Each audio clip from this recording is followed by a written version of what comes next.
ہر ایک کے ساتھ اللہ تعالیٰ نے ایک شیطان پیدا کیا ہے، ہر ایک کے ساتھ ایک شیطان ہے۔ نبیوں کے ساتھ جب کہا گیا تو شیطان تمہارے ساتھ بھی ہے، ہمارے ساتھ بھی ہے۔ اب شیطان کی دو قسمیں بیان کی گئی ہیں قرآن میں، ایک انسانوں میں سے اور ایک جنات میں سے۔ اور آپ نے سورہ ناس میں پڑھا ہوگا آخری آیتیں جو ہے الذی یوسوس فی صدور الناس من الجنۃ والناس، اس شیطان سے اللہ کی پناہ جو لوگوں کے سینوں میں دلوں میں وسوسے پیدا کرتا ہے، وہ کون ہے؟ من الجنۃ والناس، جنات میں سے اور انسانوں میں سے۔ اور اسی طرح بھی میں نے جو آیت پڑھی، اللہ فرماتا ہے وَكَذَلِكَ جَعَلْنَا لِكُلِّ نَبِيٍّ عَدُوًّا شَيَاطِينَ الْإِنسِ وَالْجِنِّ، ہم نے ہر نبی کے ساتھ ایک دشمن پیدا کیا، انسانوں میں سے اور جنات میں سے ایک شیطان۔ تو شیطان دونوں میں بھی ہے، انسانوں میں سے بھی ہوگا، جنات میں سے بھی ہوگا۔ بہت سارے لوگ یہ تصور کر کے بیٹھے رہتے ہیں شیطان کا مطلب دو بڑے سینگ والا ہوگا، بکرے کی منڈی والا ہوگا، لمبے بالوں والا ہوگا۔ شیطان کی ایسی ہوئی شکل نہیں، شیطان تمہارے قریبی دوست کی شکل میں بھی آئے گا، جو تمہارے آس پاس ہیں، ان میں سے کوئی شیطان اچھی شکلوں میں بھی ہوگا، اور جنات میں سے جو شیطان ہے وہ غائب ہوگا۔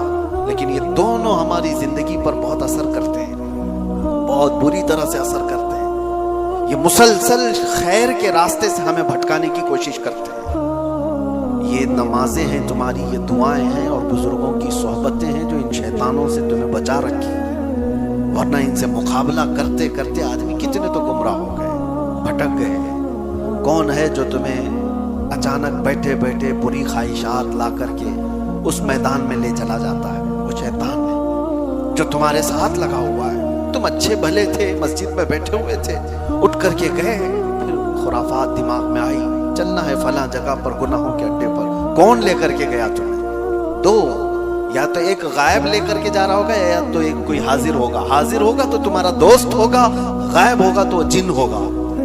یہ دونوں میں سے کوئی ایک تمہیں لے کر کے جا رہا ہے اور تم بھٹک گئے، بہک گئے۔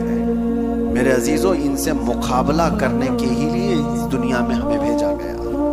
اور اللہ تعالیٰ قرآن پاک میں یوں فرماتا ہے اہبطوا فإن لکم ما سألتم، نہیں، پہلے پارے کی آیت ہے، اللہ تبارک و تعالیٰ یوں ارشاد فرماتا ہے، آدم علیہ السلام اور حضرت حوا کو جب جنت سے اتارا گیا تھا، اللہ تعالیٰ فرماتا ہے وَلَكُمْ فِي الْأَرْضِ مُسْتَقَرٌّ وَمَتَاعٌ إِلَىٰ حِينٍ، تمہارے لیے ایک مقررہ مدت تک یہاں پر ہم بھیج رہے ہیں دنیا میں، اور ہر ایک کو ایک کا دشمن بنا کر کے بھیج رہے ہیں۔ یعنی شیطان کو انسان کا دشمن بنا کر کے بھیجا گیا ہے، اس سے مقابلہ کرتے رہو اور واپس تمہیں ہمارے پاس آنا ہے اور ہم تمہارے اعمال کا سوال کریں گے۔ یہاں ہمیں جو بھیجا گیا ہے، مسلسل ہر دن ہم لڑائی میں موجود ہیں، ہر دن ہم لڑائی میں ہیں، اپنے ذہن میں موجود خیالات سے لڑ رہے ہیں، اپنے آس پاس کے حالات سے لڑ رہے ہیں۔ اور اگر یہ دشمن نہ ہوتا تو آپ اللہ کی ذات پر یقین کیسے کرتے؟ اس کی بارگاہ میں جھکنے کی اور دوڑ کر کے آنے کی آپ کے اندر جو تمنا ہے وہ کہاں رہ جاتی؟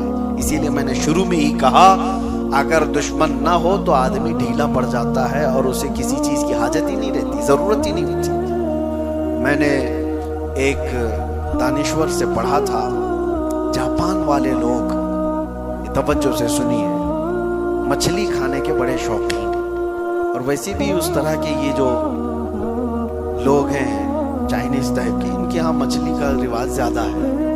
لیکن جاپانی لوگوں کا ان کی ایک عادت یہ تھی کہ وہ تازی مچھلی کھاتے تھے۔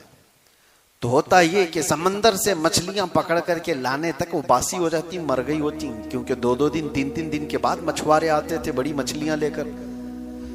تو اب اس کے لیے ان لوگوں نے ایک دوسرا طریقہ اختیار کیا کہ نہیں، تازہ مچھلی کھانی ہے تو ایک بہت بڑے ٹینکر جہاز کے سمندروں میں بھیجے گئے، اس میں پانی رہتا تھا، مچھلیاں سمندر سے پکڑی جاتی تھی اور پانی میں ڈال دی جاتی تھی، اور پانی میں ڈالنے کے بعد وہ پانی میں تیرتی رہتی تھی تو زندہ رہتی، اور جب ساحل پر آتے تو ابھی مچھلیاں زندہ ہی رہتی تھی، مری ہوئی باسی نہیں ہوتی تھی۔ تو یہ چند دن تک چلا، لیکن یہ بھی فیل ہو گیا۔ کیوں؟ وجہ یہ تھی کہ لکھنے والے نے لکھا ہے کہ کہ وہ مچھلیاں جو سمندر میں تیرتی تھی اس طرح سے یہ ٹنکی میں نہیں تیر رہی تھی. یعنی چھوٹی جگہ تھی, پانی الگ تھا, تو وہ بھی سست ہو جاتی تھی, کاہل ہو جاتی تھی. زندہ تو رہتی تھی لیکن کاہل رہتی تھی, سست. اور یہاں آنے تک سست مچھلیاں ہوتی تھی. تو جاپانی لوگوں نے یہ کہا کہ سست مچھلیاں کھانے سے ہماری طبیعت میں بھی سستی زیادہ نہ آ جائے, ہمیں ایکٹیو چاہیے, حرکت والی. جانتے ہیں اس کے بعد انہوں نے ایک تیسرا طریقہ اختیار کیا.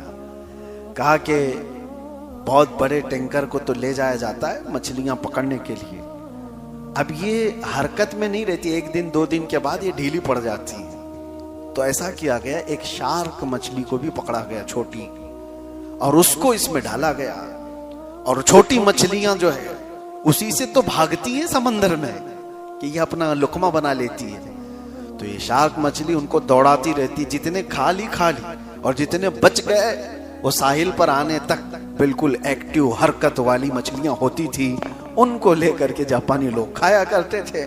تو اس دانشور نے کہا یہ واقعہ لکھ کر کے کہ یہ شارک مچھلی اس لیے چھوڑی گئی تھی کہ ان کو ایکٹیو رکھا جائے, حرکت میں رکھا جائے, اور یہ دوڑتی رہتی اور زندہ بھی رہتی, دوڑتی بھی رہتی.